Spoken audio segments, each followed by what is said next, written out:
Before we get into today's show, let me tell you about the latest deal from Mike Lindell, MyPillow. Once again, the big box stores have canceled their orders simply because they don't agree with Mike Lindell's politics. They don't like it because he supports President Trump. Well, he's going to pass that savings on to you. No more middleman. And boy, does he have some great deals on the Giza Dream sheets and the Percal bed sheets. Listen to this. Giza Dream queen size, normally $139.98. Your wholesale price, $69.99 when you use promo code Joey. King size, only $79.99. The Percal queen size, normally $89.98. Your wholesale price, $29.98 when you use promo code Joey. Just call 1-800-893-4059 or go to mypillow.com. Always use promo code Joey. Free shipping options available. This allotment's not going to last very long. When they're gone, they're gone.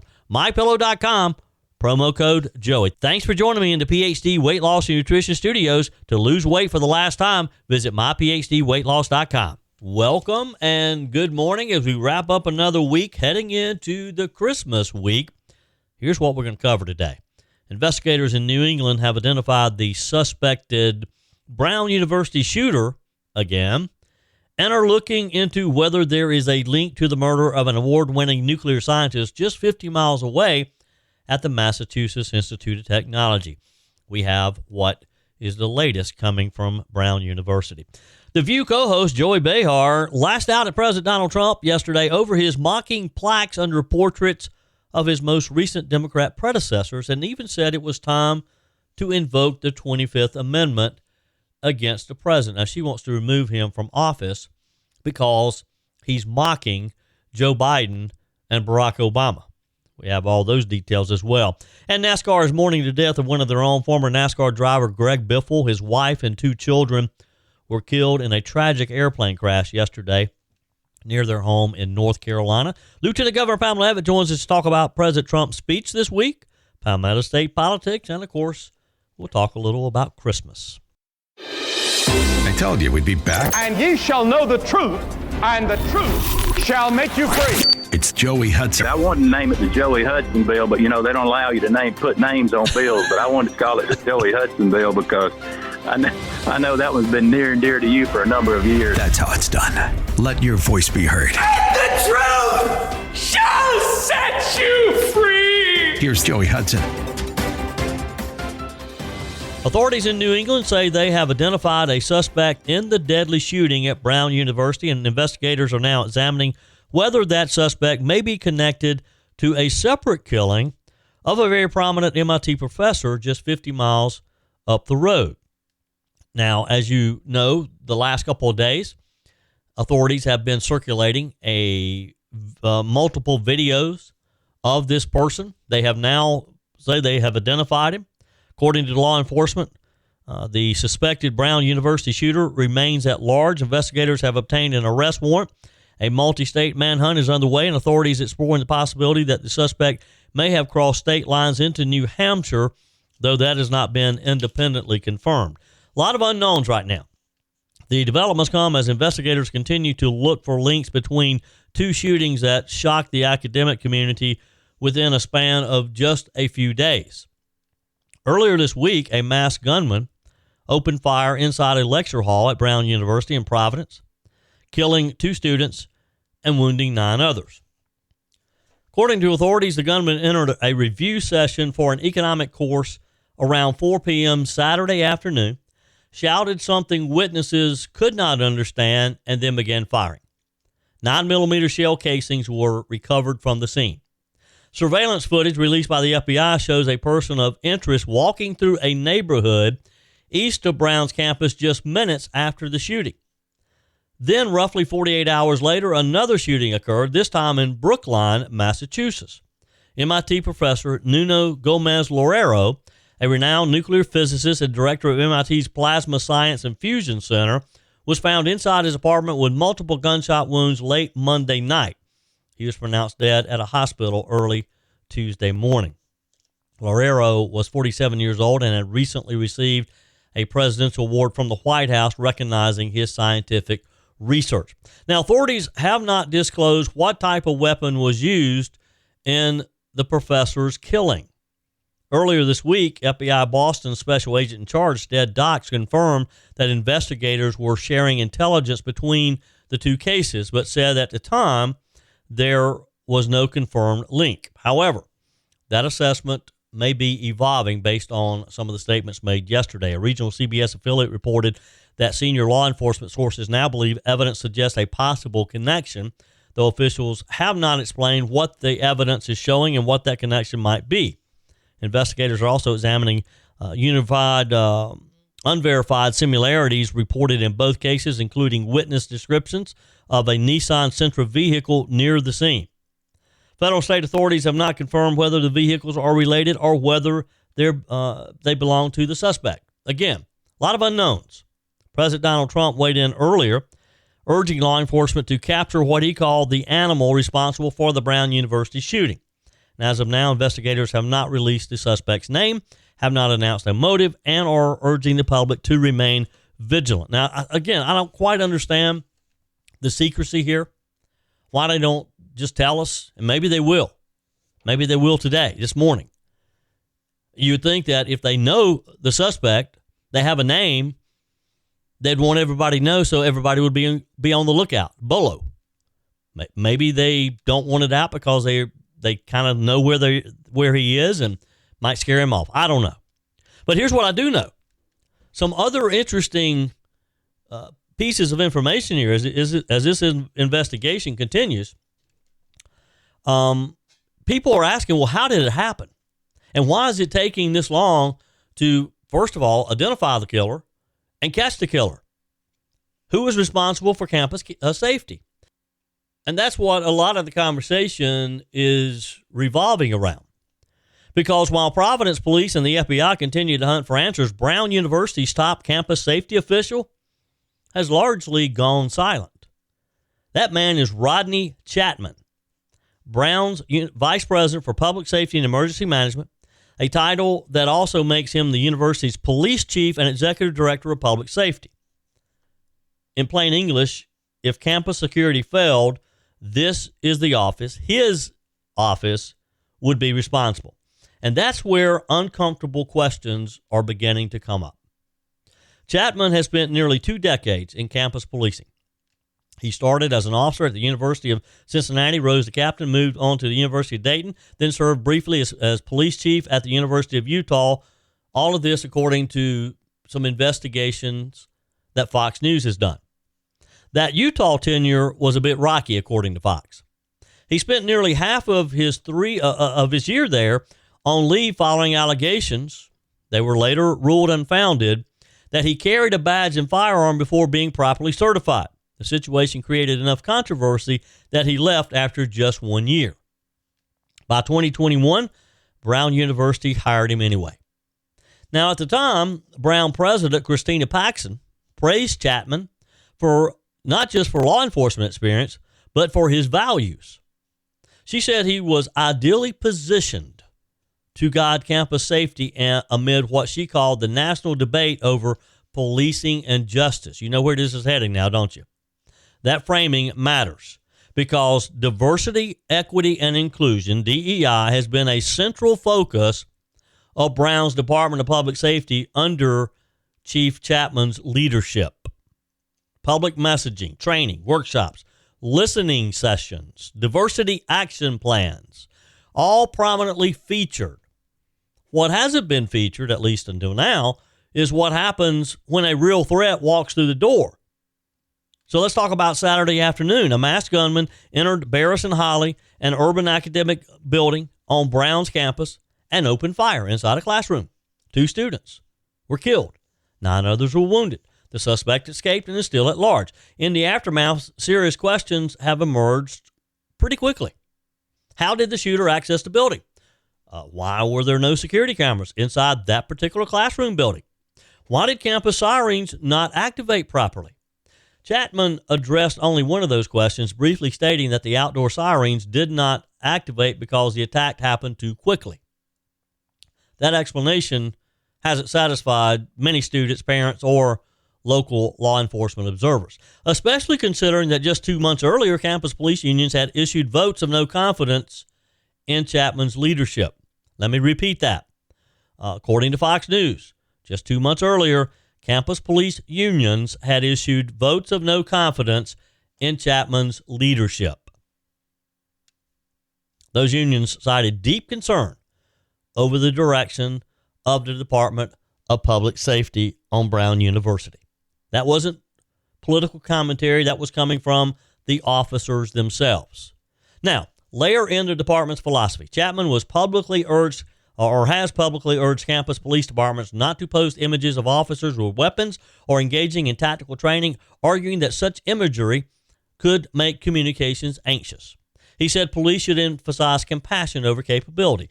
Brown's DPS runs listening sessions, teaches diversity and inclusion action plans, and has hosted extensive cultural competency workshops, including multi-day sessions led by outside activists.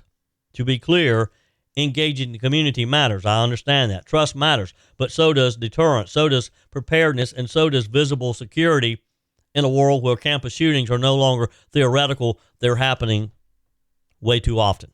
So, are we going to be surprised if we find out just how into DEI this guy was? And maybe that had some effect on the safety of these kids? Everyone says they'll start after the holidays, and that's exactly why most people never tackle those extra pounds at all. Joey Hudson here. Right now, PhD Weight Loss is making it easy to start before the new year with a bonus designed to get you moving now. They're adding 2 free weeks to your program. That means you can ramp up during the holidays and start the new year already working toward your goals. Those 2 free weeks mean you won't roll into January feeling behind. You'll hit January already losing, already feeling better, already in control. PhD's metabolic reset system teaches your body to burn fat first. No drugs, no starvation diets, no endless workouts, just a smarter science-based system that fits real life. And when you mention 2 weeks on the phone, they'll waive your consultation fee and pay for the cost of your food during the entire program. There's no reason to wait, no reason to repeat last year. Call PhD Weight Loss today and start 2026 already ahead. 864-644-1900. Call today. That's 864-644-1900, or go to myphdweightloss.com. Don't wait. Do it today. Well, once again, the ladies on The View making headlines. And I know you hate it when I bring this up, when they get under my skin, because they get under your skin too. But it tells us a lot about where our political culture is right now. And frankly, how unhinged parts of it have become. So here's what happened. Yesterday, co-host Joy Behar went on a tirade against President Trump about how the new Presidential Walk of Fame at the White House, you've probably seen some photos of this, you've heard some stories about it, we've even talked about it. It's a hallway display featuring portraits of past presidents, each with a short written description beneath them. The descriptions are kind of political. They're Donald Trump's interpretation of history. They're unmistakably Trump. Under Joe Biden's portrait, and I know you've heard about this one because it's gotten a lot of attention. He labels him Sleepy Joe. He calls him the worst president in American history. There's actually a photo of an auto pen rather than Joe Biden. But what the ladies of The View were really upset about this week is under Barack Obama, and you know they love Barack Obama. Barack Obama is their boy. Trump described him as one of the most divisive political figures in American history. He talked about how he's a community organizer, how he was served in the U.S. Senate from Illinois. He criticized Obamacare as highly ineffective and unaffordable. Now, you can argue about whether this is in good taste. You can argue about the tone of it. Again, Donald Trump's the president. We elected him. So I guess if he wants to write some editorials about the president's, and again, he walks by this every day. So he's the one who has to look at it. We don't have to look at it. You can even argue whether that kind of commentary belongs in the White House. But what Joy Behar did next crossed into something probably a little more serious. She said on national television, here's the quote, "When are they going to invoke the 25th Amendment? Does he have to run naked into the White House or what?" Now, evidently, she's upset because he offered a little commentary on Barack Obama. And now she's thinking that the 25th Amendment should be invoked to remove him from office. Is she nuts? Does she really think that having a little fun with some photos, and again, Donald Trump, nobody sees these unless Donald Trump takes him by them. Here's the exchange. I want you to hear it for yourself. Read what he says about Barack Obama, because we love Barack Obama, and it's wrong of him.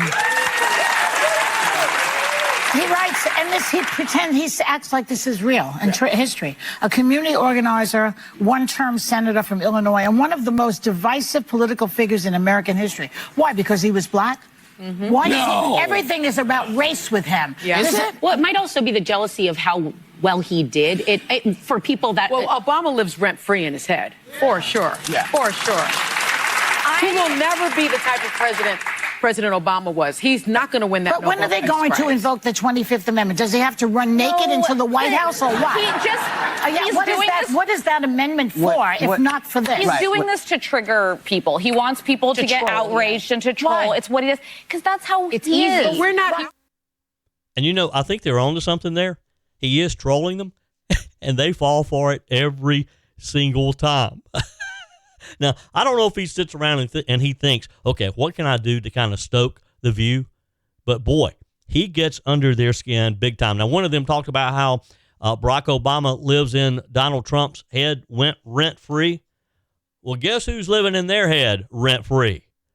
I mean, look, you're watching it, and they kind of pan across the studio audience occasionally or whatever. You hear the audience laughing. They're applauding. But let's be clear here. The 25th Amendment is not a punchline.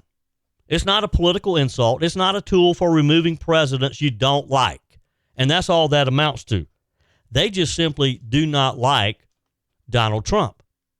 The 25th Amendment exists for one reason: to deal with a president who is physically or mentally unable to perform the duties of the office due to death, incapacitation, or severe impairment. As an example, like the impairment that we watched Joe Biden experience while he was in office. That would have been an appropriate use of the 25th Amendment.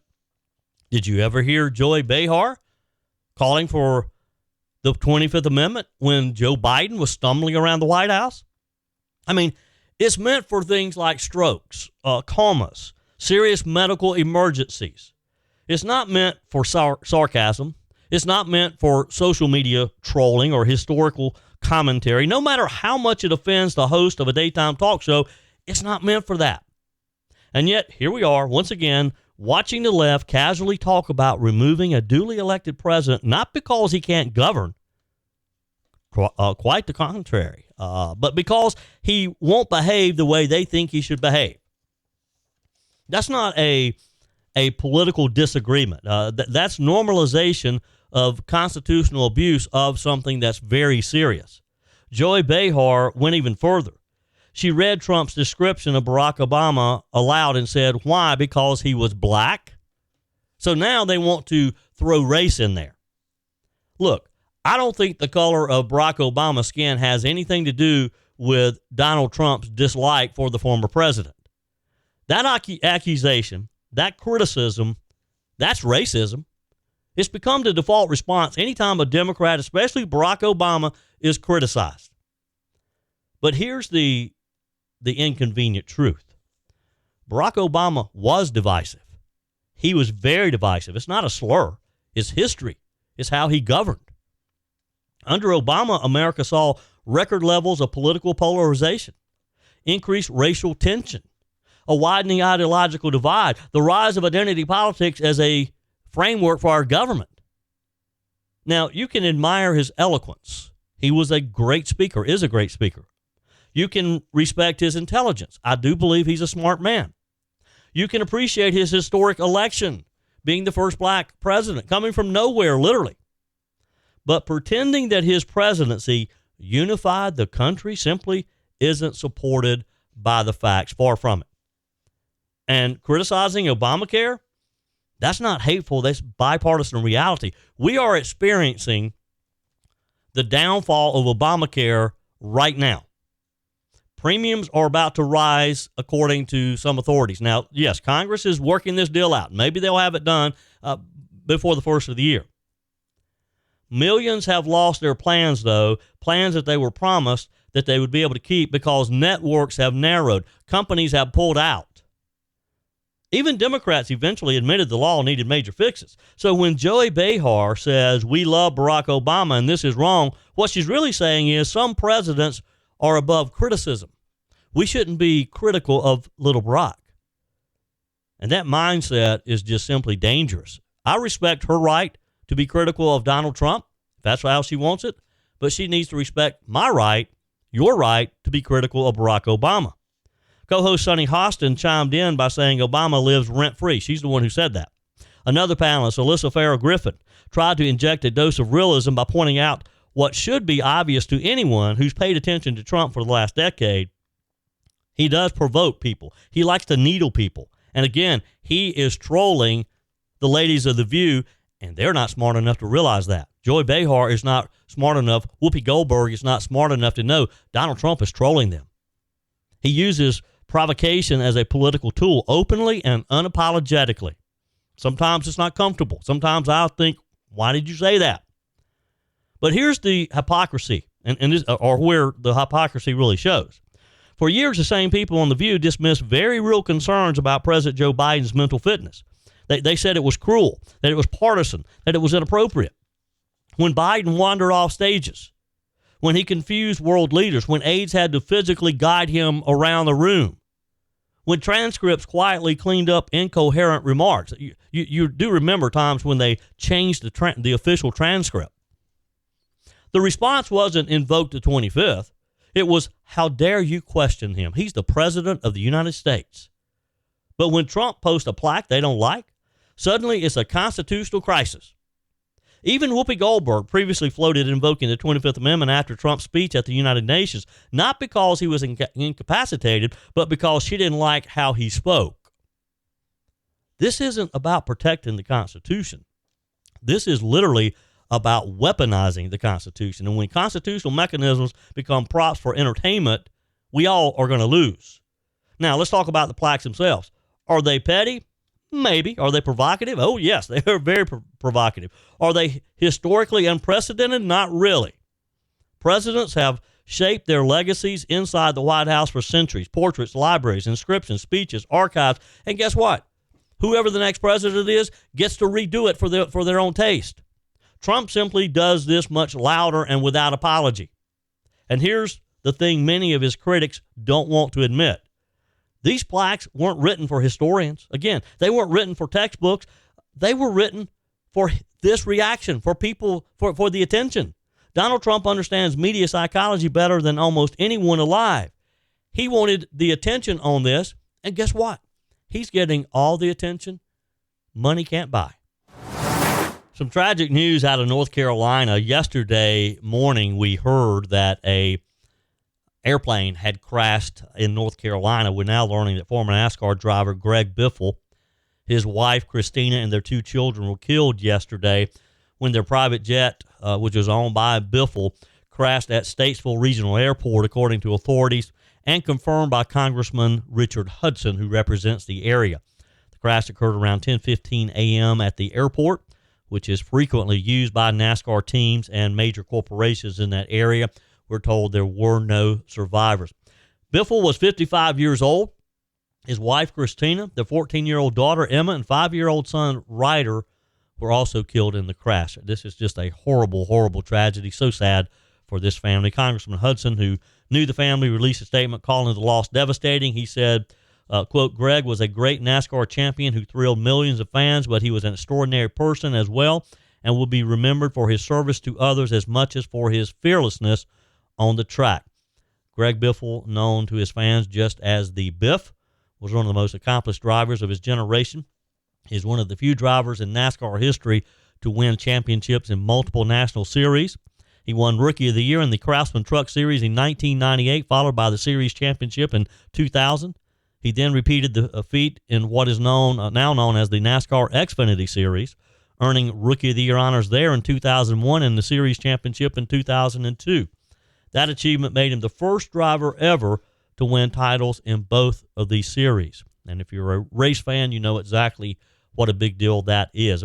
Over the course of his career, he had 19 Cup Series victories, 20 Xfinity Series wins, 17 Truck Series wins, and 2 victories at Darlington Raceway, one of NASCAR's most iconic tracks. He competed primarily for the Jack Roush, one of the sports legendary team owners, and raced in the Cup Series from 2002 through 2016, finishing second in the championship standings in 2015. He was later nominated for the NASCAR Hall of Fame and was named NASCAR's 75 one of the NASCAR's 75 greatest drivers beyond the racetrack. He is also known for his active service. Now, you may recall hearing a lot about Biffle during the Hurricane Helene. He personally flew his helicopter into remote areas of North Carolina to help rescue and supply stranded residents. He later described delivering food, medicine, and emergency supplies to people cut off by the storm, an effort that people would have never gotten this aid had he not done so. That effort earned him the Myers Brothers Award from the National Motorsports Press Association, an honor given to those who make meaningful contributions to the sport and to their community. In recent years, Biffle had become active on social media, frequently sharing moments with his family and updates from his life beyond racing.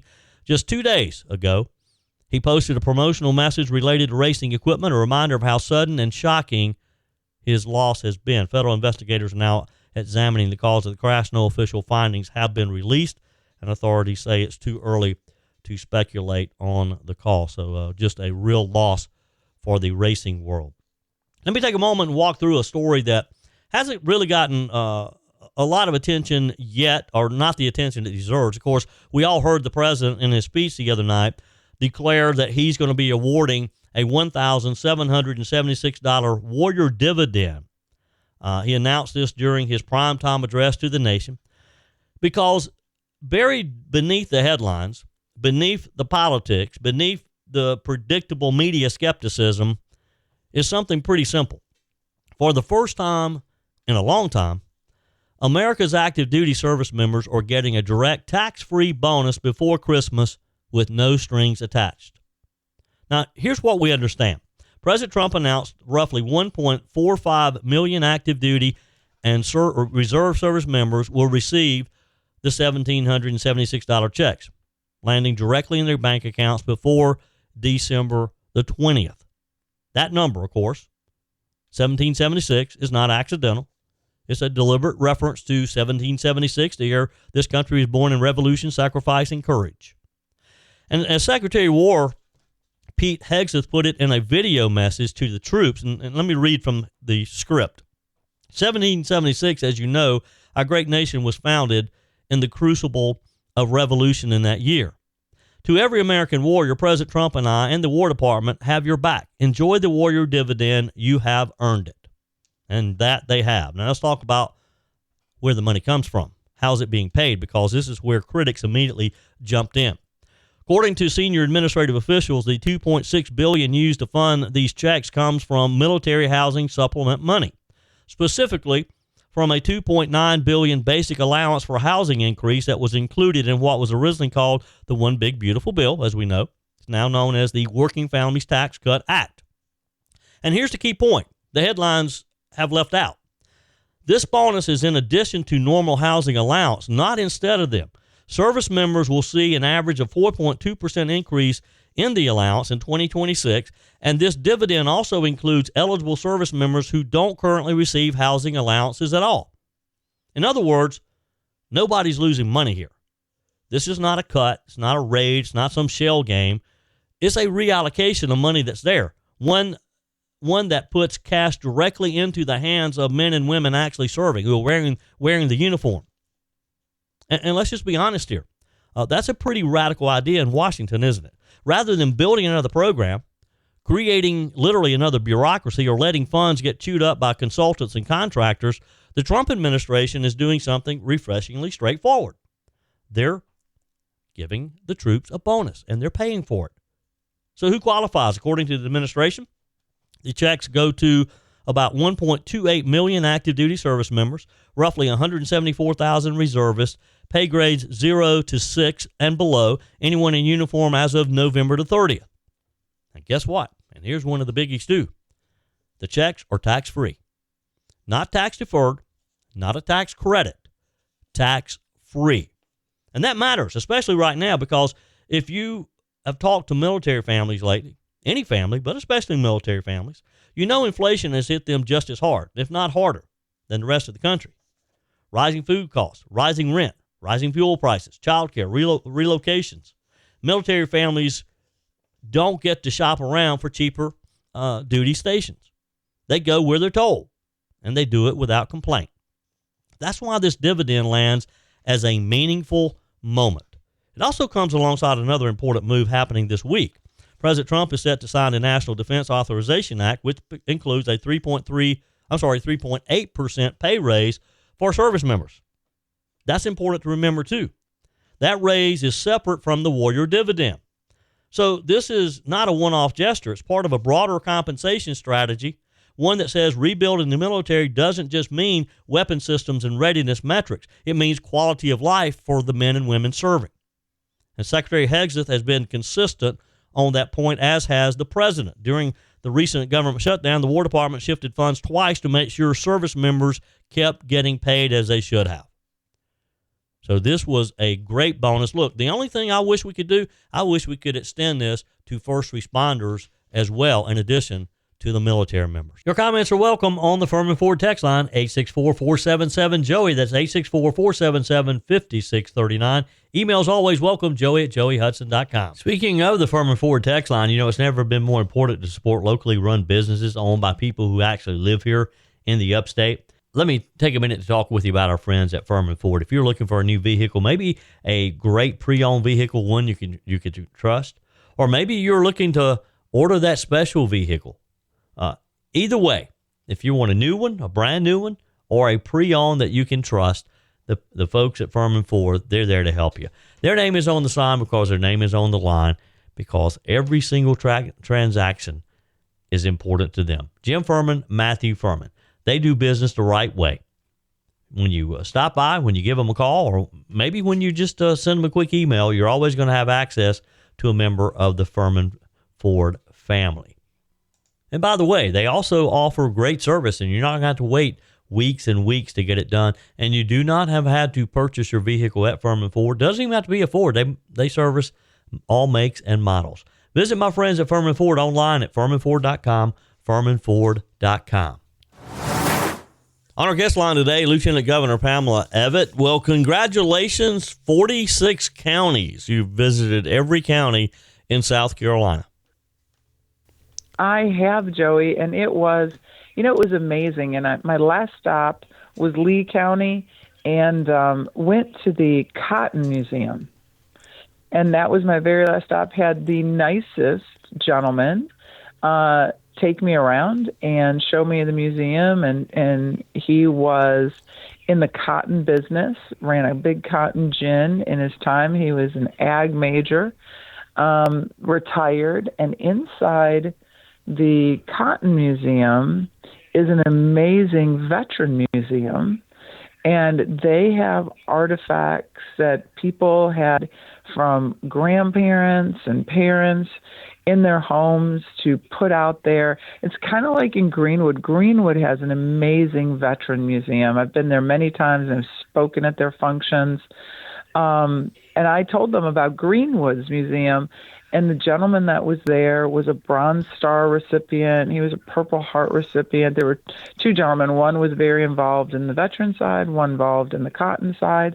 And what I got, which I had never seen before, I've seen them for our state parks, is a passport, our state park passport. Yes. We have an ag passport, too, that shows you all the different museums and things to see around the state, and you get your passport stamped. And so I encourage everybody, if you're going to staycation over the holidays, to take a little road trip and go see the Cotton Museum / Veteran Museum out there. You will not be disappointed. Well, that sounds like a reason for a trip to Lee County. I would love to see that. Yes. Interesting. Well, the president last night spoke to the nation. President Trump, he talked about things from the border to the economy. He gave a summary of his administration's accomplishments since taking office in January. What's your response? I thank you, Mr. President. He is looking at making life easier for Americans, which he has been doing, which is the platform he ran on, Make America Great Again, the golden age of America.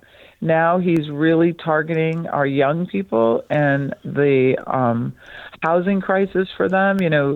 We've been hearing reports over the last year that, many young people aren't even buying their first home till they're 40. And so he's addressing those problems. And I hope, Joey, and I'd love to hear what your listeners think. He's only been in office. This is his 12th month. And look at all the things that the president and his administration has accomplished. It seems like because he was president and then we had this horrible Biden administration in the middle, and then he came back to try to fix everything. People, I think, in their mind think he's been there doing the job so much longer than 12 months. He's in his 12th month, and he has stopped wars. He's brought hostages home. He has stood up for American workers and American business when it came to unfair trade practices around the globe.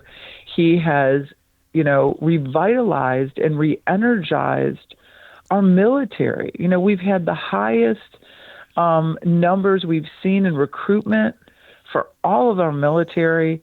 And literally it's only been 12 months. So I just say to the people who are listening and all the people who watched him last night, just sit back and think about all he's done.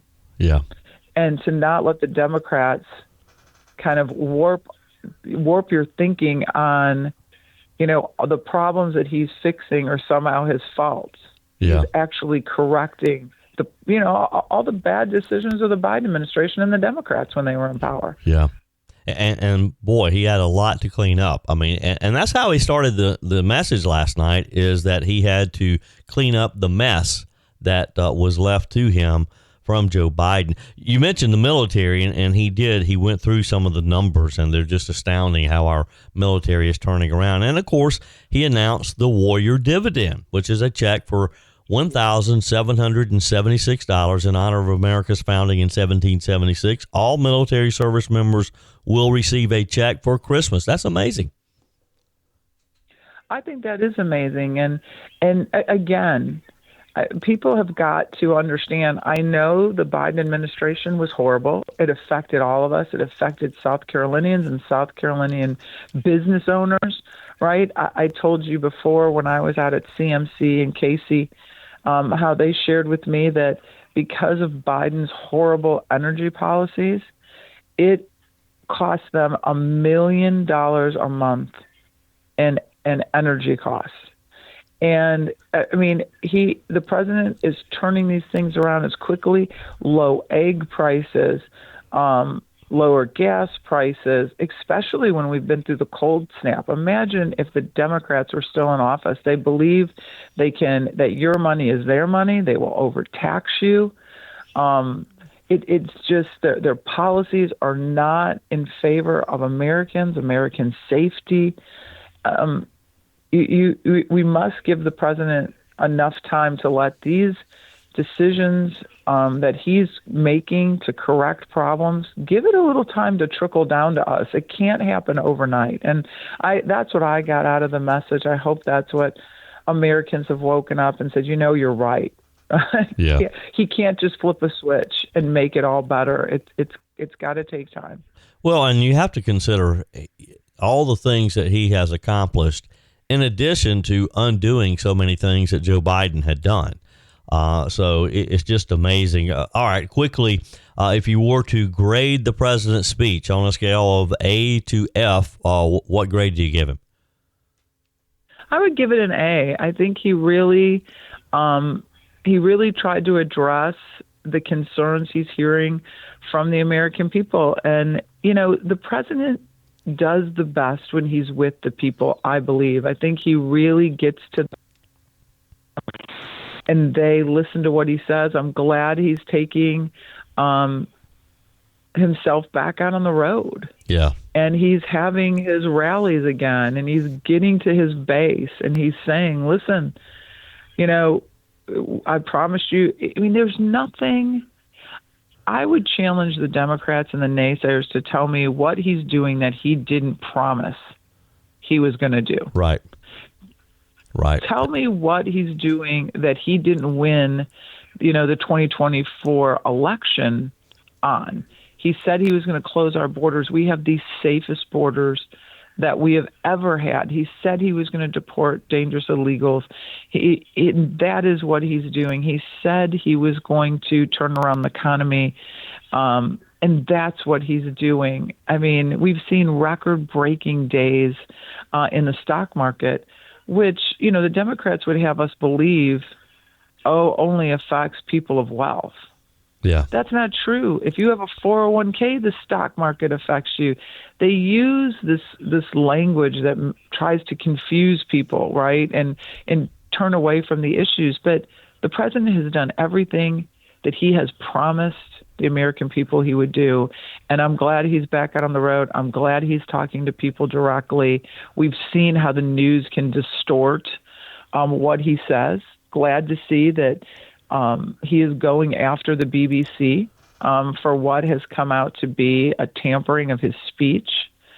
And I think, we have to, you can't, if you're holding yourself out as media, trick your listeners, your viewers, people around the world. That has to be called out, and it should be punished. Yep, exactly. Lieutenant Governor Pamela Evans, always a pleasure. Be safe. And, hey, look, Merry Christmas to you. Next week will be Christmas, so we will miss that one, but we'll catch you for the new year. That is wonderful, Joey. Merry Christmas to you.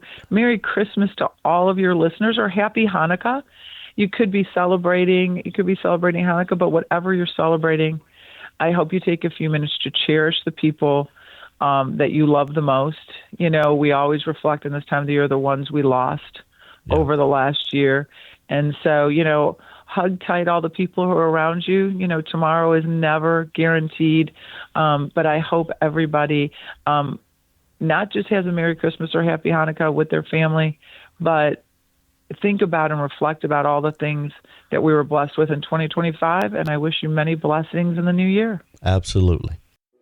That's it for today's edition of Just the Truth. Thanks for joining me in the PhD Weight Loss Studios. To lose weight for the last time, visit myphdweightloss.com. If you haven't joined my mailing list yet, visit my website, joeyhudson.com. Click on the Connect with Joey button so that you can receive our emails and the most up-to-date news. Also, join me on my YouTube channel. Be sure and like, comment, and subscribe. Just search for Joey Hudson. As always, thanks for spending a few minutes of your day with me. Do me a favor and forward this episode to a few friends. Just click on the share button and send to your contacts. We need to build an army of conservatives to win our country back, and we can do that by continuing to share the truth with our friends and family. Keep those comments coming via the Furman Ford text line 864-477-JOEY. Email to joey@joeyhudson.com, and I love your messages on the MyPillow message line. Again, that's 864-477-JOEY, 864-477-5639. Be sure and take advantage of the MyPillow special, just $14.88 on the standard MyPillows when you use promo code Joey. Order online at mypillow.com or call 800-893-4053.